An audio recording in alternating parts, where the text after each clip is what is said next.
all of you for inviting me into your midst to participate in your get-together. And I note that the title of the theme of this conference is Engineering Bharat. And I read with interest all the many sessions where we learn about the ways in which India is advancing and how we can be part of it. I'm going to focus my own short remarks instead on something much more important, which is you. How each of us can advance and reach our own potential. I decided I'll talk for about 20 minutes and leave 10 minutes for a little discussion or questions, because sometimes that's the most useful. Why did I pick you instead of talking about some macro themes, which is so much more in fashion today? One of my intellectual mentors is a gentleman called Edmund Phelps, and he won a Nobel Prize for economics. And it is his work that really woke me up to the fact that countries and societies advance because the people there advance. So when in any place where more and more people start believing that they can take steps towards their own dreams and start expressing themselves in all sorts of unique ways, including tinkering, inventing, starting small businesses, some of which grow to be very successful, you then end up with a society that is dynamic and progresses. So India advances because many of us start taking steps, not the other way around. So that's why I said it's probably more important that we talk about you and all of us. How do we flourish in this 21st century? I think this is probably going to go down in history as the most significant century for one reason, and that is because of the extraordinary rate of change. Never in human history has the rate of change been so exceptional. And I write in my book that the world will change more in these 75 years than in all of human history combined. And of course, that's exciting because change also throws up so many opportunities, but it can also throw up enormous challenges, some of which I'll talk about. We know what's causing so much change. Why is there exponential change? Because we're at the convergence of multiple powerful forces, and these are acting like a perfect storm where they reinforce each other. We know some of them, but I'll pick out three. One of them is what I call the revenge of the planet. And of course, it includes climate change, but it's much more than climate change. What I hope many of us realize is life on Earth is protected by what are called planetary boundaries, and there are 9 planetary boundaries. There's a fantastic documentary on Netflix, if you haven't seen it, called Planetary Boundaries. And that includes climate, but it also includes biodiversity. It also includes the ozone layer. It also includes freshwater systems. And the really alarming thing is we have breached red limits in 6 out of 9 planetary boundaries. And so, yes, climate change is big. Now I think there's pretty much, after this recent COP in Dubai, general admission that 1.5 degrees of global warming is not going to hold through. We are going to more likely hit 2.5, 2.7 degrees.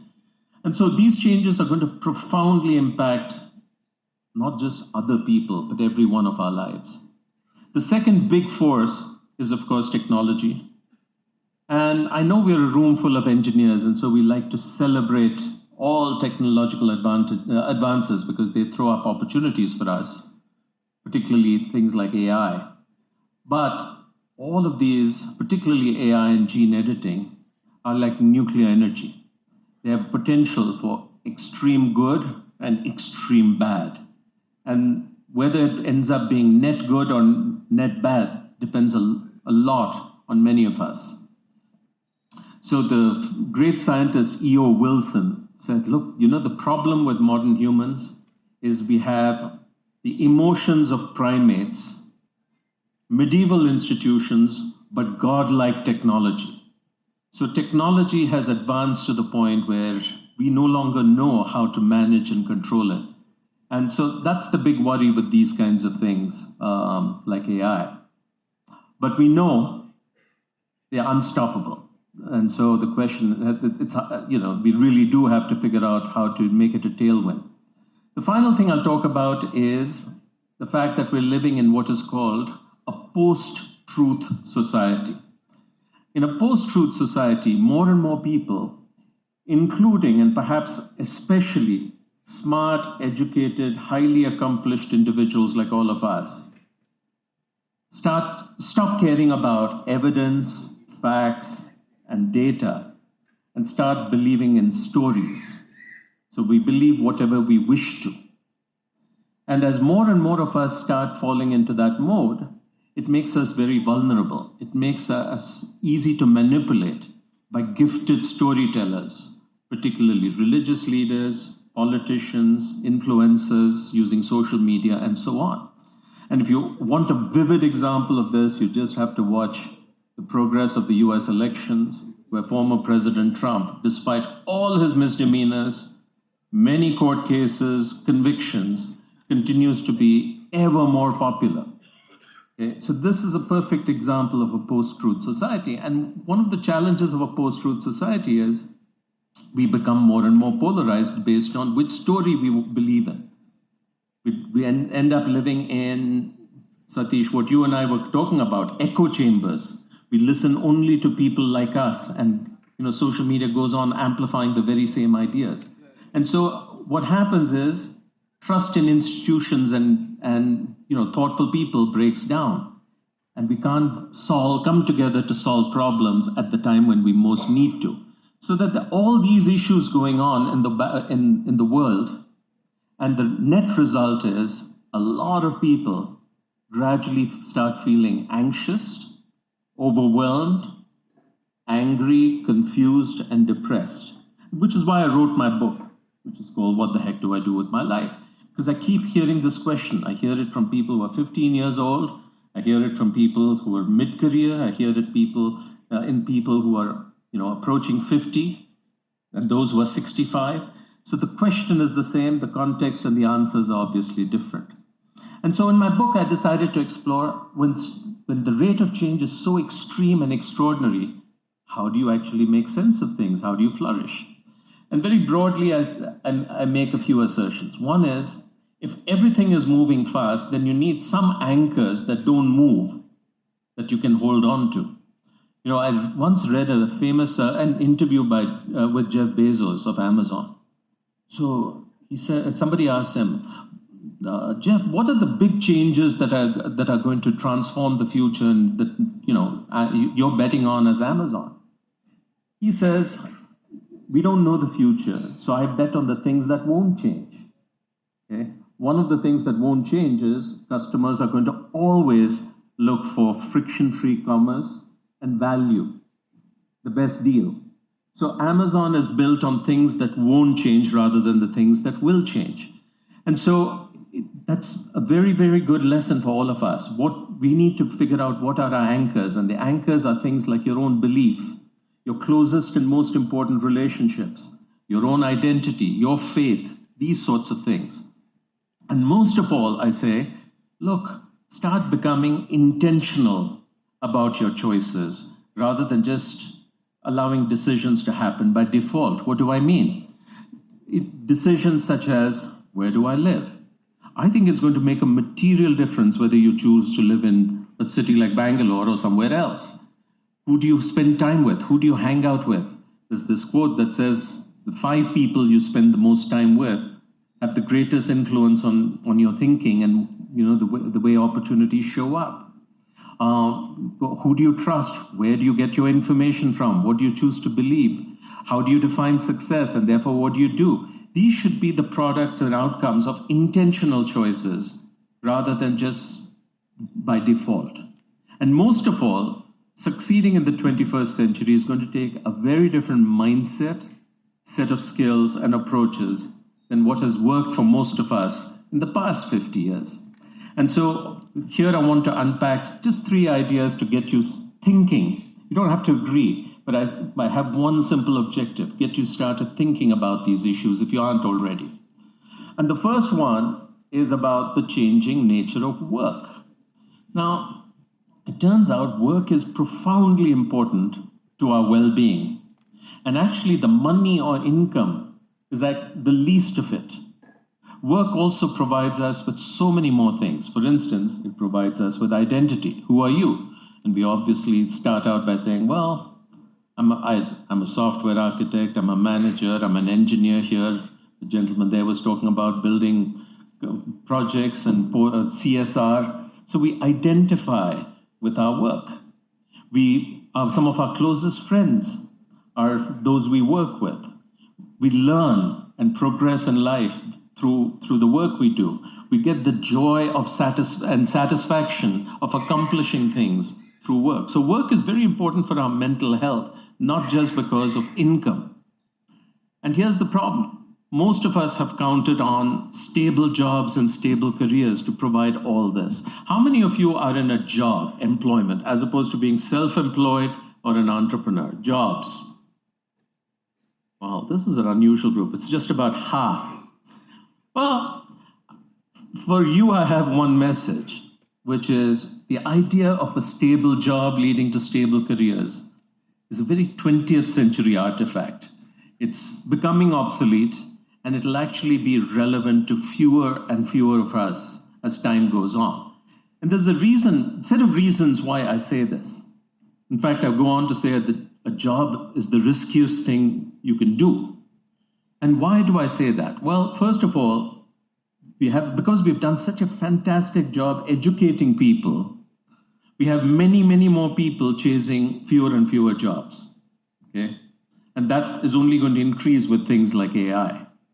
The second thing that's happening is because we live in very, very uncertain and unpredictable times, all companies, including the ones you work with, they're choosing to have more flexible arrangements. So that means what? Much more outsourcing, many more consultants and contractors.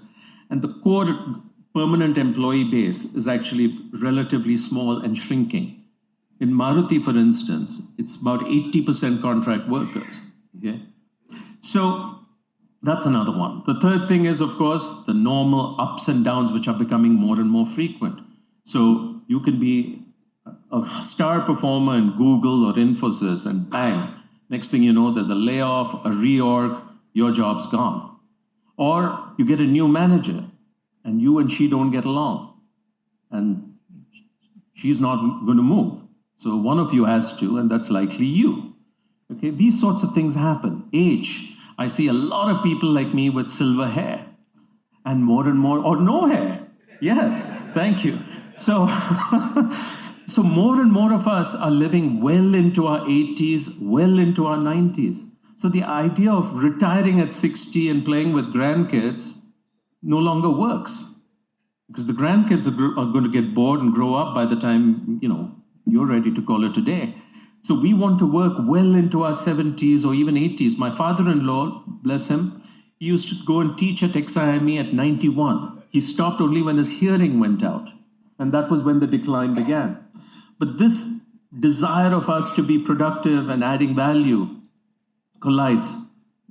It collides with the trend of companies and employers preferring younger and younger people who are digital natives and frankly cost a lot less. So, for all these reasons, I say the stable job, stable career is over for most of us. I compare it to a game of musical chairs, where there are now very, very few chairs, lots of us playing, and the music stops very, very much more often.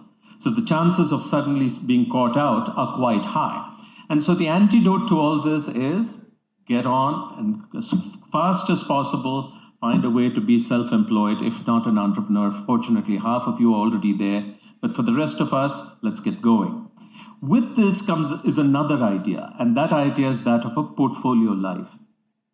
And what I say is that, look, once you reach about 45, and I suspect that's the median age here, maybe it's 40, I don't know, you're at a point where there is some amount of financial security and stability that you have. Maybe you're not yet financially free and independent, but you're relatively stable. And now it's time to start optimizing, not for money and success, but for time. Because time is now running out. Okay, and life is both short and uncertain. So you don't want to postpone enjoying life and doing the things you really want. And so rather than doing just one thing, I think it's a time to start experimenting with other things that you have put on hold, other interests, other hobbies, things you've always wondered. Maybe I should teach. Maybe I should go and change the world or whatever. And you can start trying these different things, and gradually you will assemble a variety of things that take up your time. Some things give you satisfaction, some things are purely for fun. Not everything will be compensated, but one or two things pay enough money to pay the bills. And so that's called the portfolio life. And the beauty of this is suddenly you're the master of your own time. As you get older, you'll realize the thing that is most precious is the ability to choose how you spend time, and more importantly, who you spend time with. And so moving to this portfolio life allows you to do that. And once you figure it out, there's just no going back. So those are what I would say in terms of work. The second point I would get you to think about is the importance of every few years taking on a big challenge that takes you completely away from everything you've ever done before and outside your comfort zone. And I call these crucible experiences. And in my book, I talk about why these crucible experiences are so important. It turns out if the world is changing so fast, if AI is like a rising tide that's going to do more and more of things of the things we used to do as human beings, etc., you need a particular mindset and a particular set of skills. And the mindset is perhaps the shorthand for it is the growth mindset, which Satya Nadella has talked about so much. But the growth mindset is shorthand for things like how what motivates you, learn it all versus know it all. What is your attitude towards risk taking? What is your attitude towards failure, tenacity, all these things? So you need essentially a growth mindset. And there's a set of 4 super skills which I believe are fundamentally, profoundly important for success in this century. And what are some of these super skills? One of them is learning agility, which is different from learning new things. Learning agility is the ability when you're thrown into a situation which you've never experienced, completely outside your cognitive experience. How do you figure out how to adapt and then be successful? A good example of this is COVID. None of us had ever experienced and lived through a pandemic. And some of us adapted and survived. Many of us adapted and flourished. But a few people really, really got crushed. So learning agility is one thing. The second one is an entrepreneurial mindset and skill set. More and more in this century, opportunities are going to present themselves in very unusual forms, very often disguised as problems. It turns out that solving a problem very often conceals a huge business opportunity. So this ability to see and seize opportunities, the ability to bootstrap resources, mobilize resources and in order to achieve something, the ability to attract people to join you in this endeavor, the tenacity to stick through problems and solve them, these are all very important skills. And the final set of skills have to do with being human. So in my book, I talk about this fantastic project a few years ago that Google did to look at who are the most successful people in Google. And it turns out not to be the people with the best technical skills, but it turns out to be those who had the best people skills. Of course, they may also have been techies, but fundamentally they were good at things like working in teams, communication, solving problems creatively, and so on. So even as automation advances, our best hope is to be more uniquely human. And the golden skill is actually leadership, the ability to inspire other people through influence rather than power and authority in order to accomplish things. If you have that, you're golden. There's no way anybody's going to be able to automate it anytime soon. And the problem here is this mindset and set of skills cannot be learned in a classroom or online. It cannot even be learned just on the job and going through life. There's only one reliable way to develop this, which is through very tough experiences. So why do I call them crucible experiences? So how does iron turn into steel? You essentially melt it in a crucible at very high temperature and add a bunch of alloys, okay? And it emerges as steel, which is much stronger, tougher, and so on. And the same thing happens to us.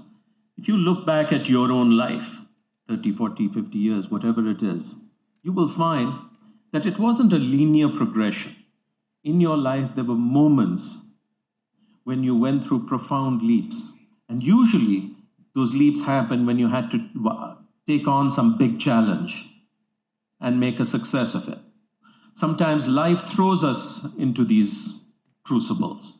For instance, somebody very early loses a parent, and suddenly your childhood is over. You have to be an adult. You have to now start looking after the rest of the family. But you morph into a leader in that process. Losing a job can be a crucible experience. But sometimes just taking on voluntarily a big, uncomfortable challenge produces these kinds of results. And it's like going to a gym and working out. You will become stronger. And so you emerge from these tough experiences with self-confidence, self-belief, new skills, leadership skills, this growth mindset, and most of all, a reputation. So one of the things I advocate and encourage everybody to do is start taking some risks. Don't just be stuck in your comfort zone and safety. So if I look at my own life, every 7 years or so, not always by design, I've walked away from everything I was doing to take on a whole new challenge with a beginner's mind. And I think this is very, very important, and it's important to do even as we grow older. Older people tend to become fearful of change naturally, but this is one of the best countermeasures. The final thing I want to talk about is the importance, once you get into the second half of life, of redefining what success means in your own terms. What do I mean by that? Almost all of us are conditioned in early childhood by all our authority figures, parents, elders, teachers, to obey, to learn to please. Okay? And we take that conditioning into college, we take that into our first job, we're conditioned to please our manager and other authority figures. And this goes on, we pay a lot of attention to what society considers as success. So it's not merely enough to start a business, you have to be a unicorn.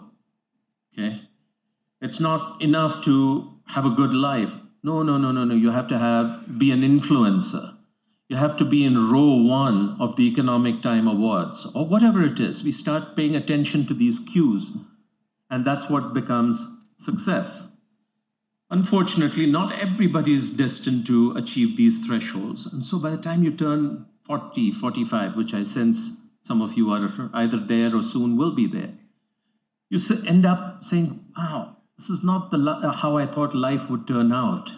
This is not the life I had imagined for myself. And the costs of being successful are becoming more and more onerous. Okay, I use the term hedonic treadmill. You're on a treadmill and you have to run faster and faster to get the same satisfaction. So this is sometimes called the midlife crisis. Sometimes it happens sooner, sometimes it happens later. But it is basically life giving us a wake-up call to say, look, time to get off that treadmill and time to redefine what success really means. And very often it is answering one simple question, which is, why am I here? So one of my favorite quotes is Mark Twain, who says there are only 2 days that matter. The day you were born and the day you figure out why. Why were you born?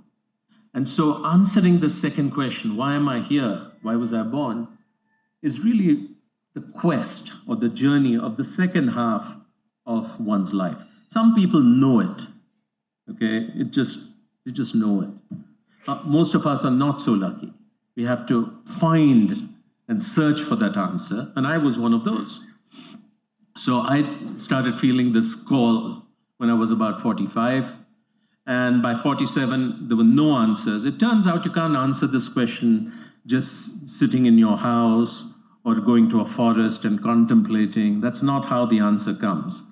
For most of us, what we have to do is run what I call lots of little experiments, micro experiments, okay? And those experiments give you feedback.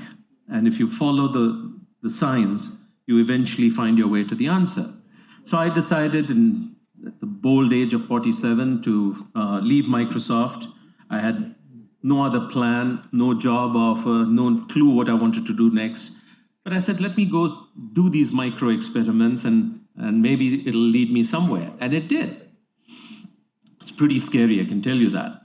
Because one of the big fears I had is, which I wrote about quite a bit, is the fear of irrelevance. Okay, the fear of being nobody. Because as I said, very often our identity is wrapped up with work and what you do. So if you walk away from that, who are you? How do you introduce yourself? So, but quickly you realize, as I did, that we're all irrelevant. I ask people to remember some of the famous people of just 5 years ago. Yogi Deveshwar, titan of his time, died just about 3 years ago.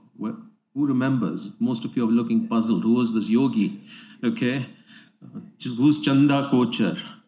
Okay. Who was Anshu Jain, who was the CEO of Deutsche Bank and part owner of Rajasthan Royals? Who are these people? So it turns out we are all irrelevant, but occasionally we do something that is relevant. And by association with that thing or the institution, we fall into the trap of believing we are relevant. So anyway, I had to wean myself off that. And gradually I came to understand the answer to my own question of why am I here? And there is no right answer. It's whatever you decide is your purpose. And I said, look, to me, I would hate to die feeling that my life didn't matter. And I'm going to pick 3 or 4 problems, the biggest problems of our times, and devote myself to being a problem solver. So one of them, which is the reason why I'm here today, is along with an alum of yours called Madan Padaki, we decided to start something and see how we can create conditions in every district in our country where ordinary people with no great education, etc., can start ordinary businesses and create employment. We call this mass entrepreneurship. So that's one of the things I do. Another thing I'm working on is the energy transition, because that's one of the big challenges of our century. How do we help countries accelerate their transition to renewable energy? I was talking to some of you outside about some of my new projects for 2024. India Justice Collaborative. We live in a country where access to justice is incredibly hard for everybody. No matter how rich or powerful you are, one encounter with the judicial system will reduce you to tears. Okay?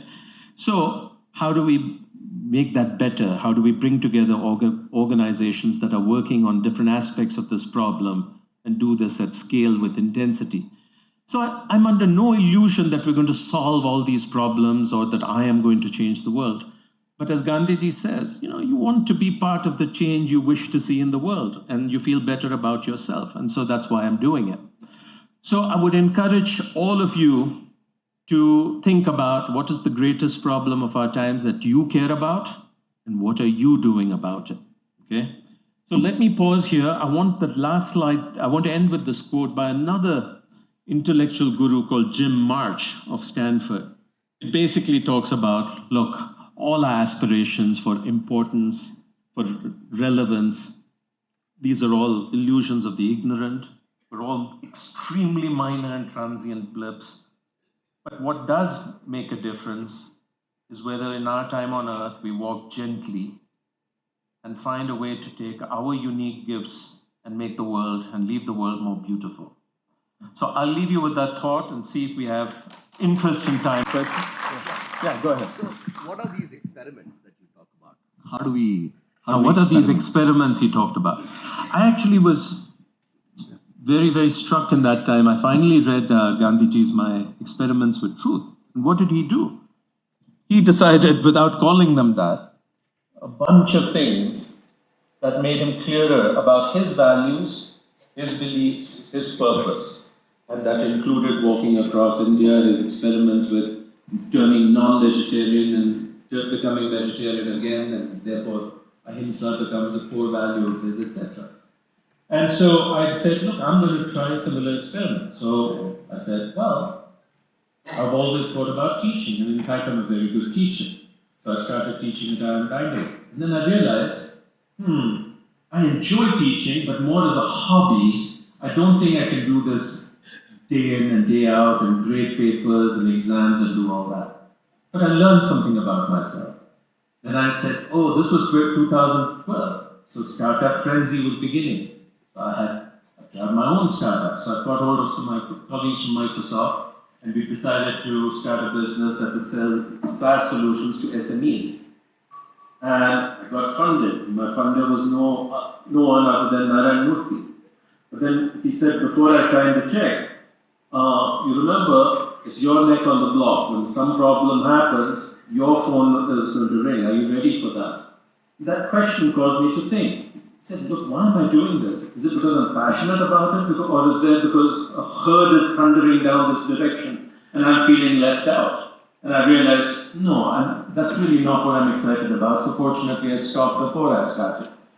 Then I wanted to bring I'd spent my entire 20-some years building multinational businesses in India, first for Cummins, then Microsoft.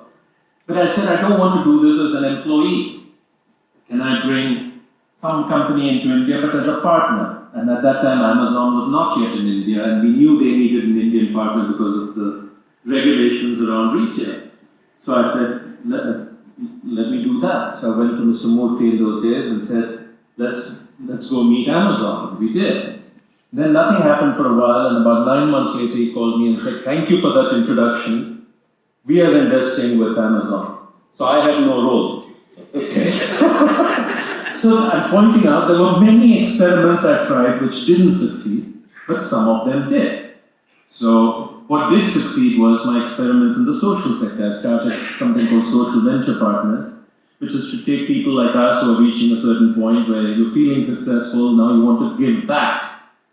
You don't know where to start, who to give back to, how to give back to. So we started this thing called Social Venture Partners so that everybody is on this journey together. Today there are 700 donors or partners across 8 cities, and we're giving many crores. Okay?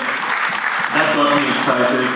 And then Madan and another guy called Mekin Maheshwari and I, we started a game that led to GIA. So I'm just saying, you conduct these experiments, and now there's a course on Stanford called Design Your Life. I think it's a free course where you basically are using design thinking to conduct these experiments in a very structured manner and reach your answer. But anyway, thank you for that question. Offered by you? No, not offered by me, but some much more accomplished people.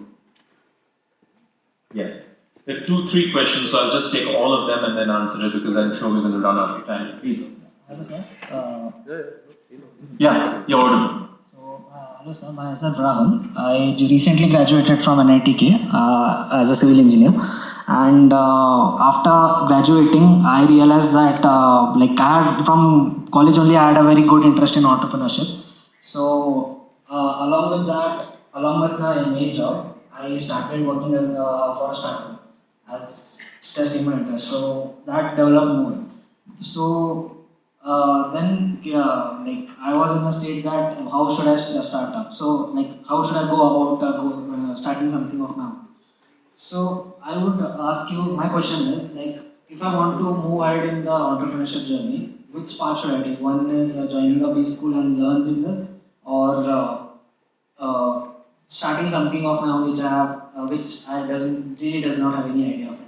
Yeah, good. This is my first question. Second question is that everyone talks about taking risks in early stages, and people should take risks in the early stages to be successful in it. What does taking risks means? Fabulous questions. Well, with regards to your first question, there are many, many more accomplished people who can give you far better advice on what you should do to start your own thing. But I'm glad that you're at least, moving down on that path, thinking about it. And I think going to B school is probably the worst use of time at this moment. Okay? So the faster you can plunge in and get on with building something, either with someone or on your own, the better off you'll be. This issue of risk taking is very important because a lot of us are afraid to take risks because you might fail. But one of the things you have to realize is in life there are two types of risks. They're called risks of commission and there's risks of omission. i.e., if you take a risk, if you take a decision and try something, you may fail. But if you just sit around waiting, there are consequences of that also. That is not risk-free. As I said, just staying in your job is not zero risk. It is very high risk. Okay? So what you have to, so generally I prefer risks of commission to risks of omission because at least you can manage those. Okay? So there are things you can do to mitigate those risks. So I would encourage, and also I would say that you look at all the older people around you, people who are getting close to it, and you talk to them about their regrets. Almost none of them will regret a decision they took that didn't work out. The regret, if any, will be about something they didn't do. Okay? The decision not taken, the risk not taken. So you don't want to reach the end of your life with these regrets. So generally speaking, I'd say there is no, as long as we're alive, there are risks, but you're better off if you're more in control of your decisions and risk taking. I think there was one last question. Am I allowed one last question? Rajesh, thanks. Yes. Hi, sir. My name is Rahul Modi. I am a 2021 batch graduate, civil engineer again. My question to you was, sir, that I've seen that you have been doing a lot of things in a lot of different verticals. You have tried so many things at so different point of times. You have also published a book. You are a philanthropist. There's so many things that you have tried to do and you have achieved so much. I am in the very, very early start of my life. And I have recently taken the risk of leaving my job and getting full-time into my entrepreneurship journey. But Bravo. Thank you so much. But it is still a little bit scary. And there are times where you want to try something else, but then somewhere or the other you get stuck. So if, assumingly, I want to write a book, I get stuck to writing the book and I lose the path of being an entrepreneur. So how are you able to manage so many different verticals at the same time? And how was your approach towards these things? First of all, I think each individual's life and approach is different and you have to find your own. Okay, so looking at me is probably of very little value. I can say one or two things. One is it's normal and fine and natural to feel scared. Okay, all of us do.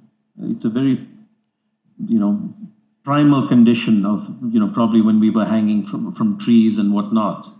But somebody defined courage not as the absence of fear, but the ability to function despite your fear. So it's fine to be nervous or anxious or scared, but the point is keep on going despite that and build some safety nets around you that'll make sure that if you fail or you have some setbacks, they won't be catastrophic. In terms of multitasking versus doing one thing, I think early in life, it's probably a good thing to be focused and be intense and accomplish something. Over time, you can, as I said, get to this more nirvana-like stage when you can be doing multiple things. And the reason I'm able to do multiple things is very simple. I work with great teams, okay? So my job is really to help the teams. I don't do the doing. There are others who do. So till you get to that stage, I think staying very focused, being hands-on, rolling up your sleeves, being intense about one thing till it becomes successful feels like the right idea. Let me pause here and say thank you for your attention. I hope I got you thinking. Do read the book. See you all later.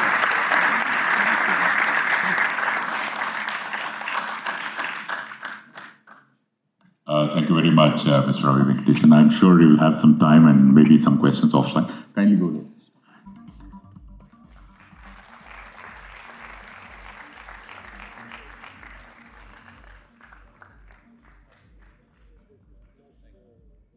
Thank you very much, sir.